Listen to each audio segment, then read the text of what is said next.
인사드립니다. 이재명입니다. 비틀어진 세상을 바로 펴는 것이 이번 생에 저의 소명이라 믿습니다. 어떤 고난에도 굽힘없이 소명을 다할 것입니다.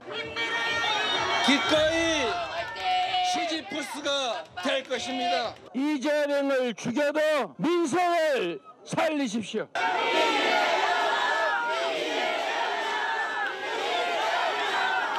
목표를 정해놓고 사실과 사건을 꽤 맞춰간다는 생각을 버릴 수가 없었습니다. 제가 검찰에 용도 변경을 조건으로 땅을 팔았으면서 용도 변경 전 가격으로 계약한 식품연구원이나 이를 승인한 국토부가 진짜 배임죄다, 이런 얘기를 해드렸습니다. 어느 정도로 파악하고 있나요? 배임죄가 될 것이면 처음입니다. 네, 고맙습니다.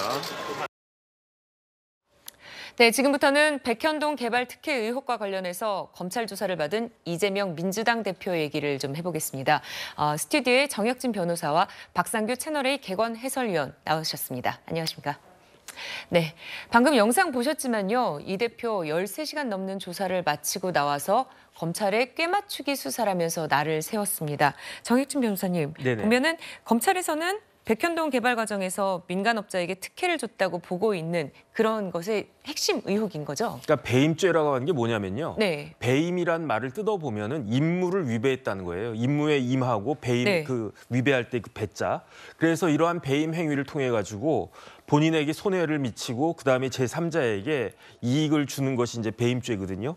그런데 이 케이스 같은 경우에는 백현동 케이스 같은 경우에는 이재명 그 전 시장이 시장에게 부여된 인허가권을 남용해 가지고 종상향 4단계라고 하는 그런 말도 안 되는 배임 행위를 통해서 시행사에게 무려 3,500억에 가까운 막대한 이익을 몰아주고 성남시에도 수백억 이상의 그 손해를 끼쳤다. 이게 검찰의 논리거든요. 왜냐하면 네.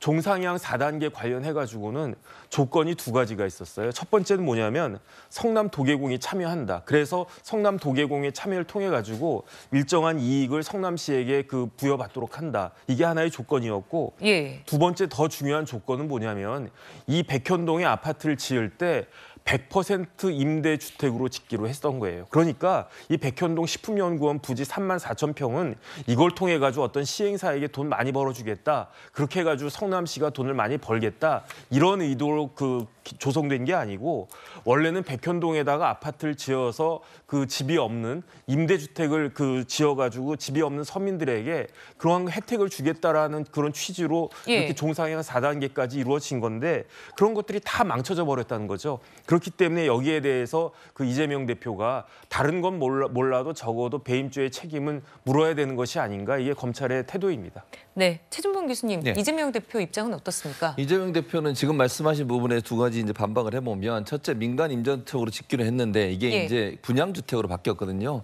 그 과정에서 시행사가 누구였냐면 식품연구원이었어요. 시행 주체가. 그러니까 개발업자가 시행 주체가 아니고 식품연구원이 시행 주체가 돼서 성남시에 요구를 했는데 24번의 공문을 보냈다는 겁니다. 그러니까 일단 식품연구원 부지를 옮기는 과정에 대통령이 주재하는 회의가 5번 있었고 공문도 여러 차례 내려왔어요. 식품연구원 옮겨야 되는데 이거 부지가 판매될 수 있도록 해야 된다. 매매가 될 수 있도록 해야 된다는 압박이랄까 아니면 뭐 요청이랄까 이런 부분이 정부에서 성남시에 내려왔고 네. 그리고 나서 민간업자가 하면 허가가 잘 안 나올 수 있으니까 식품연구원이 시행 주체가 돼서 시행을 하겠다고 즉 개발하겠다고 신고를 합니다.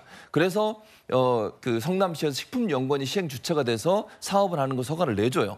그때만 해도 민간 임대주택으로 100% 개발하는 거 돼 있었습니다. 그런데 식품연구원이 이 계약을 개발업자와 계약하는 과정에 조건을 걸어요. 무슨 조건이냐면 이게 민간 임대업체로 임대가 민간 개발로 가능해서 분양이 될 수 있도록 하는 조건을 달고서 네. 계약을 맺습니다. 그리고 그게 만약 계약이 성사가 안 되면 계약을 파기하겠다.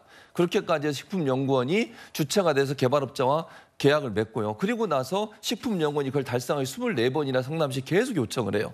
이거 민간 개발이 가능하도록 분양할 수 있는 아파트로 바꿔달라라고 요청을 한 것이고요. 즉 대통령이 주재한 회의와 그다음에 국토부의 공문 그리고 식품연구원의 지속적인 요청에 의해서 성남시가 이걸 변경을 해준 거지 성남시가 개인적인 이익을 위해서 한 게 아니고요. 또 하나는 4종 4단계 상향을 했다. 원래는 2단계, 3단계만 돼도 아파트 개발이 가능해요. 네. 왜 그럼 4단계로 옮겼냐? R&D 개발 부지로도 활용할 수 있도록 만들기 위해서였어요.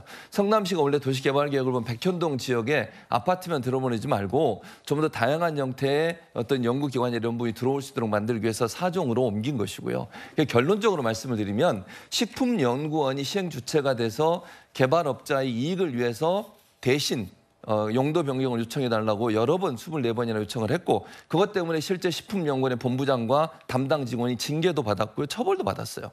그래서 이런 부분들을 봤을 때 지금 이재명 대표가 주장하는 것처럼 성남시가 주도를 해서 이걸 변경시켜준 게 아니고 국토부, 정부 그리고 식품연구원이 지속적인 요청에 의해서 용도 변경이 이루어졌다 이렇게 주장을 하고 있는 거죠. 네.